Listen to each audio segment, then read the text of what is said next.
morning, ayan po, mayroon akong malalaking pusit. Ayan, magluluto ako ng adobo. And then yung kanyang ata is ilalagay natin para masarap. Para manamis-namis ang kanyang sabaw. Ayan, wait po. Ayan na, gisahin muna natin ang ating bawang sibuyas. Ayan, okay na. Nag-brown-brown natin sibuyas at bawang. Ayan, add na natin yung ating pusit.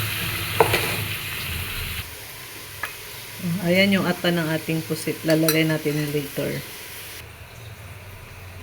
Ayan na ating pusit. Lagyan na natin ng suka. And then, nilagyan natin ng toyo and paminta. Ayan ay ating adobong pusit. Tingnan natin at tikman.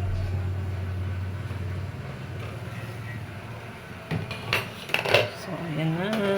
Titikman na natin.